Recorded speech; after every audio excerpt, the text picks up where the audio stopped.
तो इस तरीके से राजपूतों के और मुगल बादशाह के जो किस्से हैं बहुत सारे हैं कि जब बादशाह हुमायूं जो है वो यहाँ से निकले और निकलने के बाद फारस गए, तो वहाँ के जो बादशाह थे वो उनकी मदद करना चाहते थे। तो उसके एवज में वो कंधार ले लेते और हिंदुस्तान उन्हें वापस जो है वो शेरशाह सूरी से जीत कर दे देते। तो उन्होंने उनसे पूछा बादशाह हुमायूं से कि हिंदुस्तान की कौन सी ऐसे कौमें हैं जो लड़ाई में माहिर हैं। तो बादशाह हुमायूं फरमाते हैं एक तो है राजपूत और दूसरे हैं पठान लड़ते।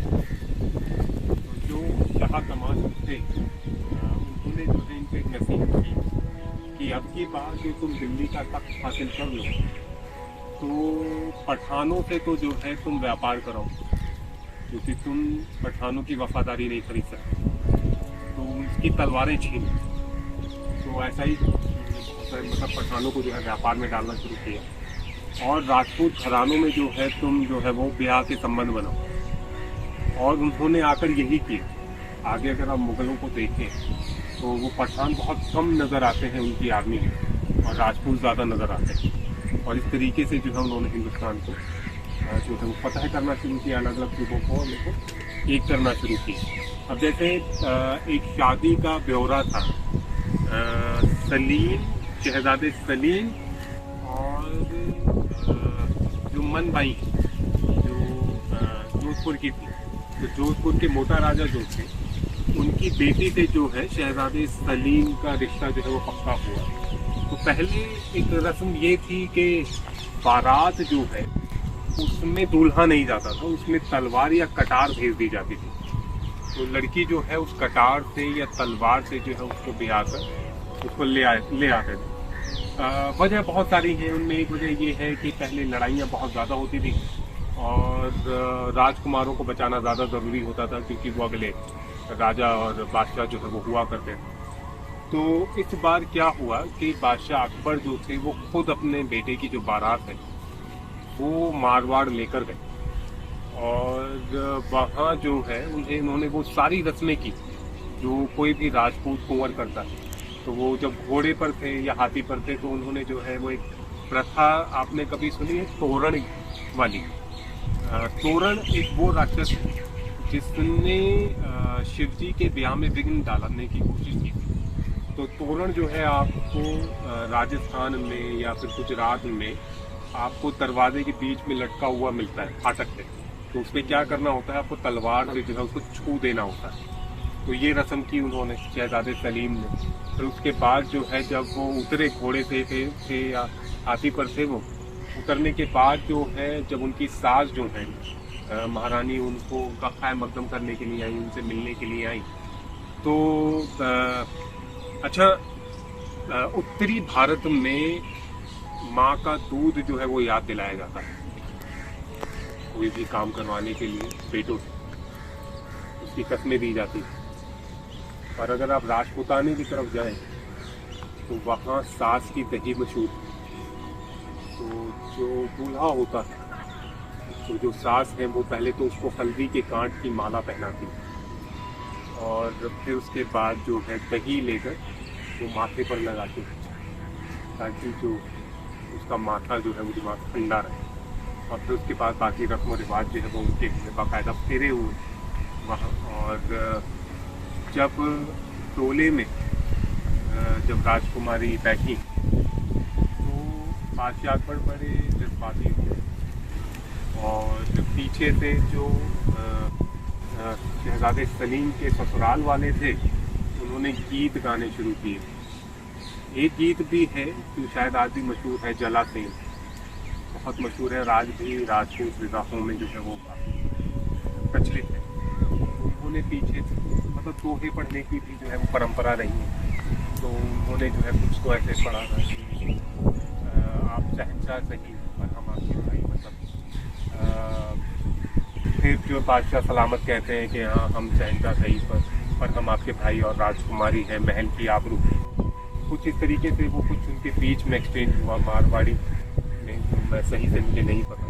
तो फिर जो है बादशाह अकबर जो है जहाँ कहार उस टोले को उठाने के लिए चले तो बादशाह अकबर ने जो है उन पहाड़ों को तो हटा दिया, और एक सिरे से तो जो है बादशाह अकबर ने पकड़ा टोला, और दूसरे सिरे से जो है वो शहजादे सलीम ने पकड़ा।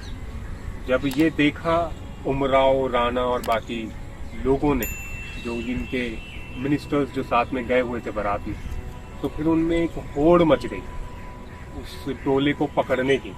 तो बाकायदा जो है मेहरानगढ़ है ना, मेहरानगढ़ अगर आप गए हैं तो उनकी पहाड़ी पे बाकायदा बना हुआ है, काफ़ी खासा मशक्क़त लगती है उस पर जाने के लिए। तो उस वहाँ से किले से जो है उसको मतलब शाना बा शाना जो है राजकुमारी उसको नीचे खेमे तक जो है वो उनके खेमे लगे हुए थे वहाँ तक लेकर। उसी तरीके से एक बार बादशाह अकबर जो है वो गुजरात फतह करने के लिए निकले थे। वहाँ उन्हीं के एक सूबेदार थे, कोई कमांडर रहे उनके, जिन्होंने बगावत कर दी। तो बादशाह अकबर की खासियत ये थी कि वो बहुत जल्दी कहीं भी पहुंच जाते थे। तो इन्होंने क्या किया कि हाथियों को तो पीछे छोड़ा और एक छोटी सी राजपूतों की टुकड़ी लेकर जो है ये पहुंच गए गुजरात के मुहाने पर, और वहाँ दुश्मन के बाकी सिपाही विशाल सेना का मतलब एक समंदर था, और एक ये बहुत छोटी सी टुकड़ी लेकर गए हुए थे। अब आप इस चीज़ को एहसास करें आजकल मतलब कितने ज़्यादा मजहब के नाम पर जो है वो बांटा जाता है, मुगल अलग है, राजपूत अलग है। बट अगर आप उस ज़माने को पढ़ें, मुगलों का वजूद राजपूतों से, और राजपूत रहे तो मुगलों की वजह से रहे। आप ना मुगलों को अलग कर सकते हैं राजपूतों से, ना राजपूतों को उनसे अलग कर सकते हैं। तो वो वहाँ जो है हुआ ये कि जब हमला करना था तो ये छोटी सी टुकड़ी थी। तो बादशाह अकबर जो है जब उन्होंने उस टुकड़ी का मुआयना किया तो वो देखते क्या है कि जो जोधाना मतलब जो जोधपुर का कुंवर है उसके सीने पे बख्तर ही नहीं, जिरह बख्तर होता है ना आमर। तो फिर जो है दूसरा जो आमेर का कुंवर था उसका जिरह बख्तर था, उसका बड़ा भारी, तो उसको जो एक हल्का सा जिरह बख्तर दिया, जो है वो क्योंकि काफ़ी पुराना था, उसको जो है वो जोधपुर के जो शायद वो करण सिंह थे उनको जो है वो दे दिया। इतने में जो इनके चचा हैं, जो आमेर के कुएं के चचा थे शायद वो आए, उन्होंने जो है अफीम जो है वो खाई हुई थी बहुत सारी। तो उन्होंने जो है वो लड़ना शुरू कर दिया बादशाह अकबर से कि आपने ऐसे कैसे हमारे निशान का। इनमें आपस में बहुत ज़्यादा भेदभाव होता है। मेवाड़ वाले मारवाड़ वालों से नहीं बात करते थे, हड़ौती वालों को जो है कछवाहों से दिक्कतें नहीं, मतलब सब में उस टाइम पे ये प्रॉब्लम चल रही है। तो ये जो हमसे लड़ने लग गए कि आपने ऐसे कैसे मतलब हम जोधपुर वालों को जो है हमारा निशान दे दिया। तो बादशाह अकबर जो है जो बात पर जो है बड़े झुंझला गए। उन्होंने कहा हम दुश्मनों के सामने खड़े हुए हैं, आप इन छोटी छोटी बातों पर लड़ रहे हैं। उन्होंने कहा तो जैसी जो थे वो अफीम के नशे में थे। उन्होंने कहा कि मतलब मैं ऐसे ही जाऊंगा रण में, मतलब बिना जिरह बख्तर के।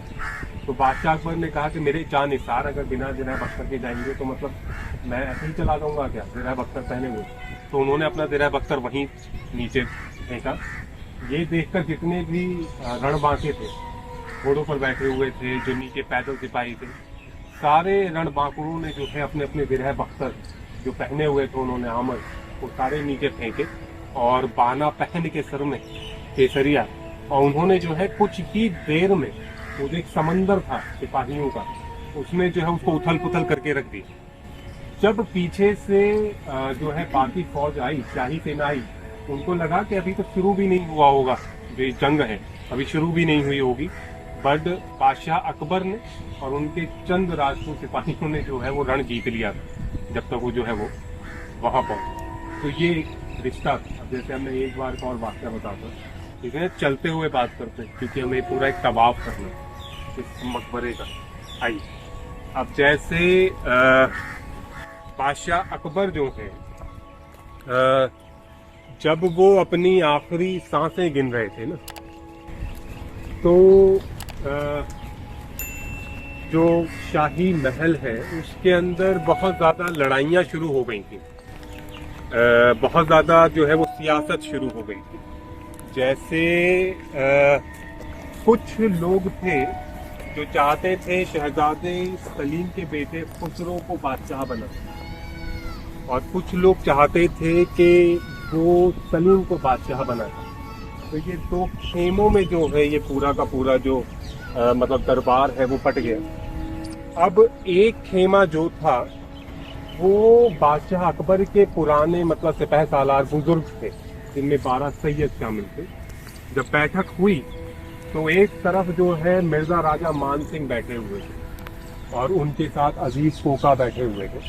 मिर्जा राजा मान सिंह जो है वो सलीम के साले थे और जो खुसरो हैं उनके मामा लगते थे। तो उन्होंने जो है ये पैरवी रखी कि भाई आप खुसरो को जो है वो बादशाह बनाए, और सामने वाला जो खेमा था वो सलीम को बादशाह बनाना चाहता था।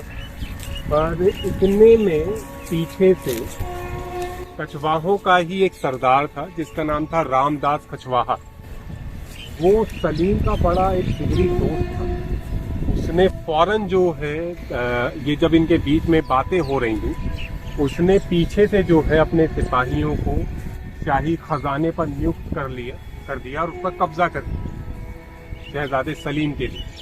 खैर मिर्जा राजा जयसिंह जो थे उन्हें खुसरो को लेके शहजादे खुसरो को लेके बंगाल जाना पड़ा, और जो सलीम थे वो यहीं रह गए। और जब बादशाह अकबर अपनी आखिरी सांसें गिन रहे थे तो सलीम जो है वो उनके शयन कक्ष में आए, और वहाँ बादशाह अकबर जो है वो बंद हो गया थी, आवाज़ बंद हो गई थी, वो कुछ कह नहीं पा रहे थे। तो उन्होंने फिर इशारे में जो है उनको कहा कि ये पगड़ी उठाओ, अपने सर पर रख लो। और बादशाह हुमायूं की तलवार जो है उन्होंने पकड़ी और पुराने बुजुर्गों का कमरबंद जो है उन्होंने बांधा, और इस तरीके से जो है सलीम से जो है फिर वो जहांगीर हुए। तो यहाँ बादशाह अकबर जो है वो शयन कक्ष में थे अपने, और वो अपनी आखिरी सांसें गिन रहे थे। वहाँ उन्होंने जो है उनकी रूह जिस्म से निकली, और वहीं जो है दूसरी तरफ शादियाने बजने लगे जहांगीर के नाम। उनको महाबली मुबारक और जयकारों से जो है पूरा का पूरा महल जो है वो चहक उठा।